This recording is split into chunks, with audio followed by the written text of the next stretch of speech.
Assalamualaikum warahmatullahi wabarakatuh. Waalaikumsalam warahmatullahi wabarakatuh. Alhamdulillahi rabbil alamin, nahmaduhu wa nasta'in ala umuri dunya waddin. Asyhadu an la ilaha illallah wa asyhadu anna Muhammadar Rasulullah. Allahumma shalli ala sayyidina Muhammad wa ala ali sayyidina Muhammad.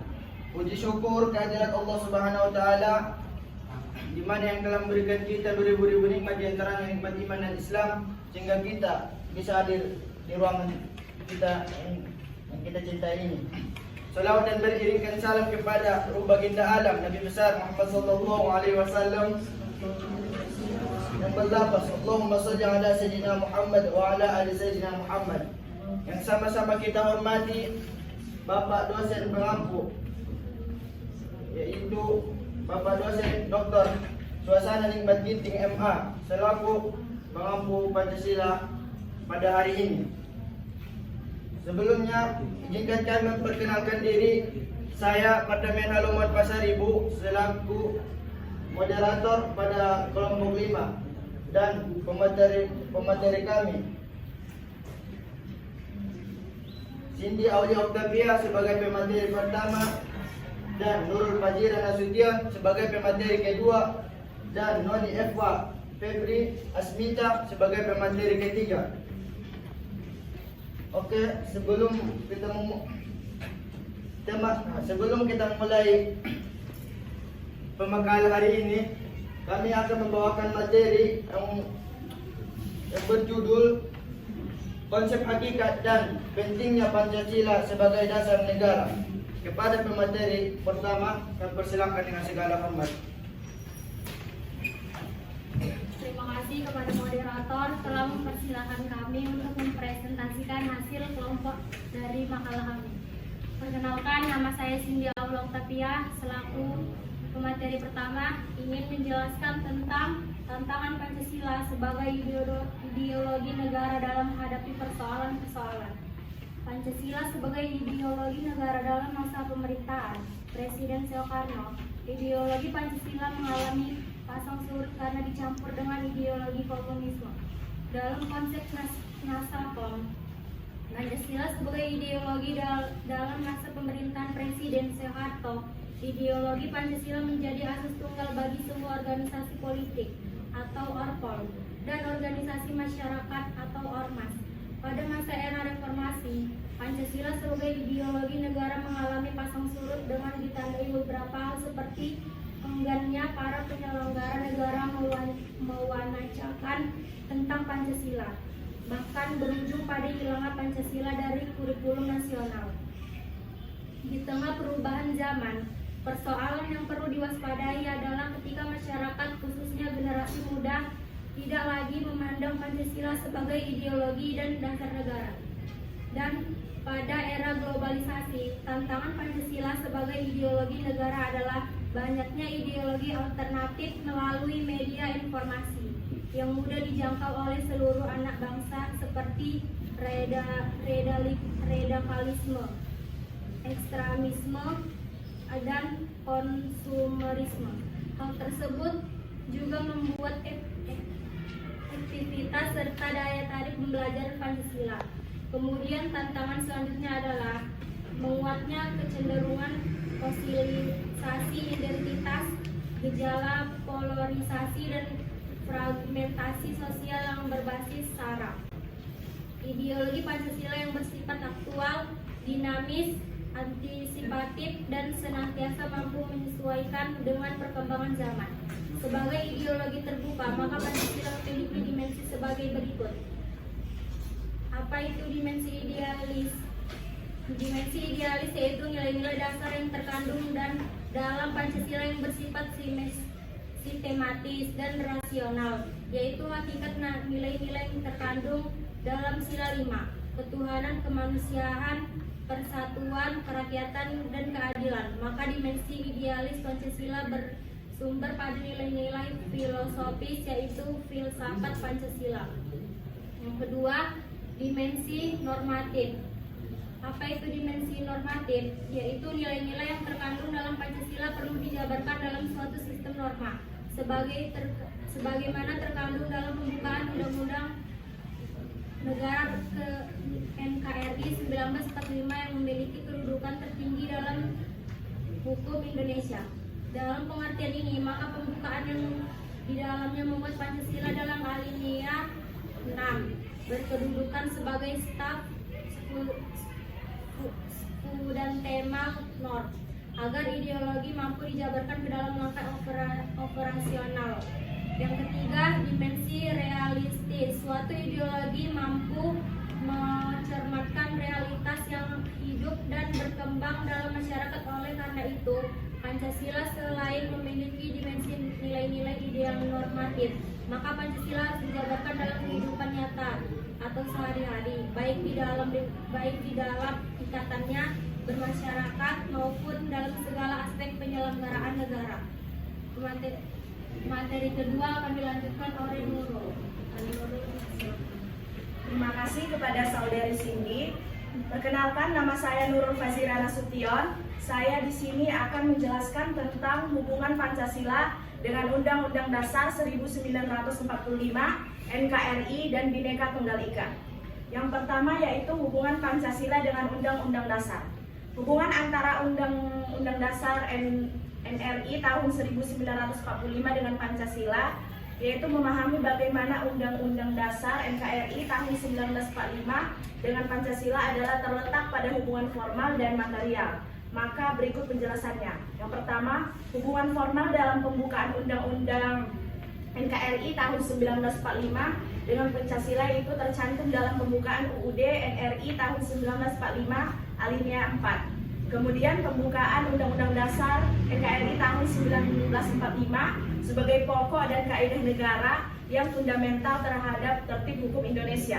Pancasila ini inti dari pembukaan Undang-Undang Dasar NKRI tahun 1945 dan mempunyai kedudukan yang tetap dan tidak dapat diubah dalam kelangsungan hidup bagi negara Indonesia.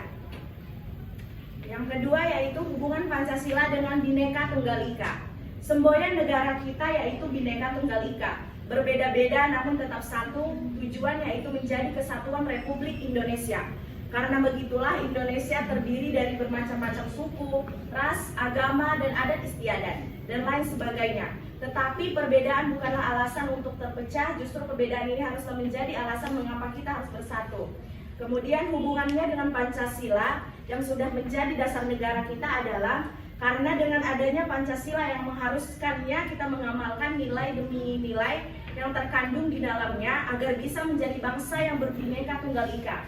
Dengan adanya Pancasila dapat meminimalisir bahkan bisa sampai menghilangkan perpecahan atau kesenjangan yang memungkinkan bisa terjadi di dalam negara yang penuh corak ini.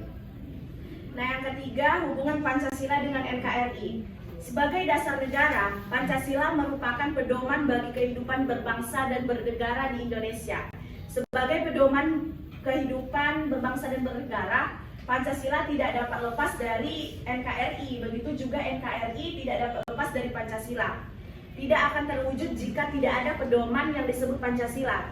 Pancasila merupakan harga mati bagi bangsa Indonesia yang menjadi pedoman kehidupan berbangsa dan bernegara. Sebagai pedoman kehidupan berbangsa dan bernegara, tentunya sikap dan perilaku bangsa Indonesia harus mencerminkan nilai-nilai yang bersumber dari Pancasila. Nilai-nilai yang terkandung di dalam Pancasila sudah direalisasikan ke dalam kehidupan, yaitu kehidupan berbangsa dan bernegara di Indonesia. Pancasila dan NKRI itu ibarat mata uang yang tidak dapat dipisahkan, menjadi satu kesatuan yang utuh dalam terlaksananya kehidupan berbangsa dan bernegara yang bermartabat, menjunjung tinggi nilai kemanusiaan dan menjunjung tinggi nilai keadilan. Oleh sebab itu, nilai-nilai Pancasila dapat terwujud nyata dalam kehidupan berbangsa dan bernegara melalui adanya Kesatuan Republik Indonesia atau NKRI. Terima kasih. Materi ketiga akan dilanjutkan oleh Noni Efwa. Baiklah, sebelumnya saya memperkenalkan nama saya. Perkenalkan, nama saya Noni Efwa Febriansyah. Saya akan membaca materi ketiga, yaitu hubungan Pancasila dalam kaitannya dengan urusan kebijakan pemerintah di bidang ekonomi, teknologi, dan hukum. Hubungan Pancasila di bidang ekonomi merupakan tatanan fisiologis ekonomi Pancasila tentu harus dijiwai. Oleh nilai Pancasila atas dasar itu maka ekonomi Pancasila tidak bisa semata-mata bersifat materialistis karena satu, berlandaskan pada keimanan dan ketakwaan yang timbul dari pengakuan kita pada ketuhanan yang Maha Esa. Kedua, ekonomi Pancasila dengan nilai kemanusiaan yang adil dan beradab, menghormati martabat kemanusiaan serta hak dan kewajiban asasi manusia. Yang ketiga, ekonomi Pancasila berakar di bumi Indonesia. Meskipun ekonomi dunia sudah menyatu, pasar sudah menjadi global, namun selama masih ada bangsa dengan negara Indonesia, maka ekonomi Indonesia tetap diabadikan bagi kesejahteraan dan kemajuan bangsa Indonesia. Yang keempat, sila keempat dalam Pancasila menunjukkan pandangan bangsa Indonesia mengenai kedaulatan rakyat dan bagaimana demokrasi dijalankan di Indonesia.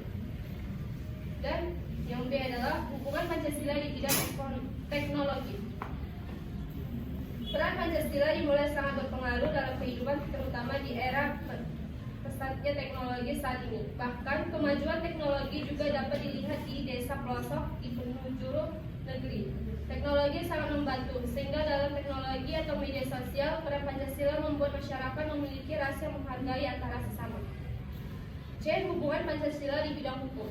Pancasila merupakan landasan utama dalam pembuatan hukum atau peraturan undang-undangan baru maupun dengan penggantian hukum lama, politik hukum, sehingga nilai-nilai ketuhanan kemanusiaan dan kemasyarakat, nasionalistik, demokratik, dan keadilan sosial harus berkualitas ke dalam substansi hukum, struktur hukum maupun kultur hukum yang akan dibangun. Diharapkan dapat menguatkan integrasi bangsa, demokratitas hukum, tercapai kesejahteraan dan keadilan sosial dengan menempatkan Pancasila, mulai dari nilai, tujuan sampai dengan aktualisasi kepada berbagai bidang hukum yang ada, baik hukum budaya, hukum Pancasila, dan lain-lain. Dan saya kembalikan ke moderator.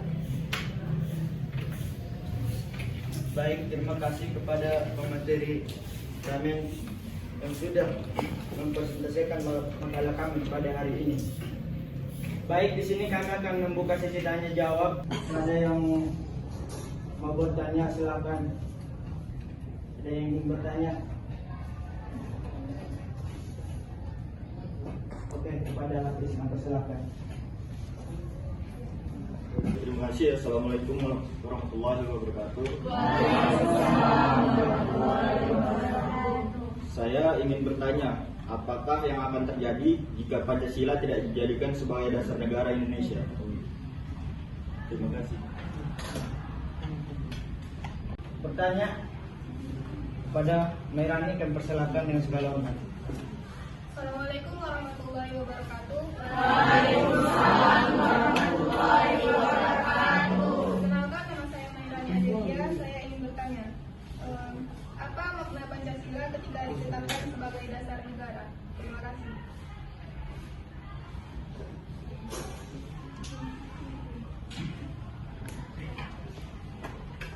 Pada penanya selanjutnya, kami persilakan kepada Inan.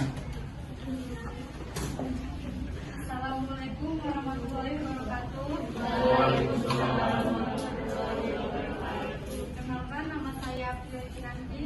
Sini saya akan bertanya, Pancasila sebagai ideologi negara, apakah perlu dinormalkan dan bagaimana peran kita sebagai generasi muda dalam menghadapi masalah ini?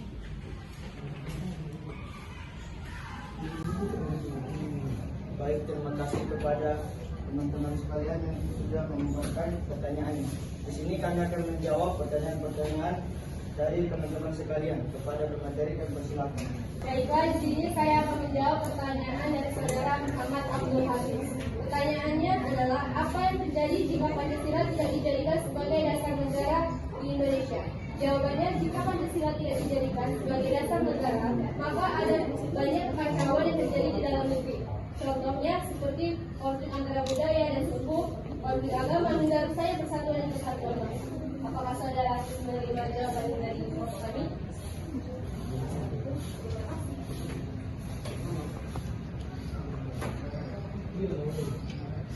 Apakah ada teman-teman sekalian yang ingin menambah? Baik, terima kasih. Kepada pertanyaan selanjutnya akan Di sini saya ingin menjawab pertanyaan dari Mairani. Yang pertanyaannya adalah, apa makna Pancasila ketika ditetapkan sebagai dasar negara? Jawabannya, dalam hubungannya dengan dasar negara, maka Pancasila dalam hal ini bermakna sebagai sumber dari segala sumber hukum di Indonesia, sebagai falsafah negara. Pancasila tertuang dalam kedudukan tertinggi dalam tata tertib hukum di Indonesia, yaitu pada pembukaan Undang-Undang 1945. Perkenalkan, nama saya Nurul Fazira Nasution. Saya di sini akan menjawab pertanyaan yang telah diberikan oleh saudari kita Aprilia Kinanti tadi.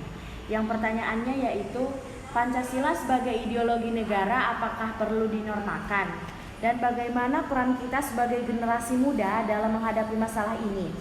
Nah, jawabannya yaitu, Pancasila itu kan memang ada yang berbentuk tulis kan, seperti contoh yang sering kita lihat di kelas, mungkin di buku-buku gitu.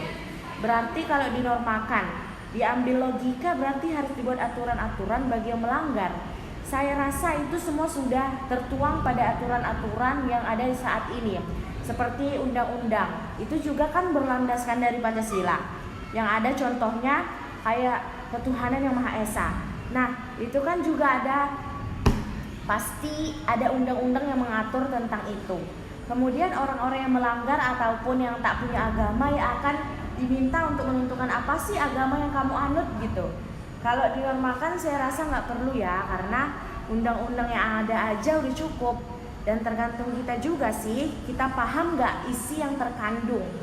Nah, kalau pertanyaan kedua tadi kan, bagaimana peran kita dalam menghadapi masalah ini? Ya sama, menurut seperti kita kan generasi muda. Menurut saya sih ya nggak perlu dinormalkan, karena kalau kita paham isi yang terkandung dalam Pancasila itu, maka tanpa dinormalkan pun kita bisa menjalani Pancasila itu. Nah, terima kasih. Apakah saudari Kinanti menerima jawaban saya? Presentasi kami pada hari ini, kepada Allah kami mohon ampun, kepada teman-teman sekalian kami minta maaf apabila ada kekurangan dari kami. Wabillahi taufiq wal hidayah. Assalamualaikum warahmatullahi wabarakatuh.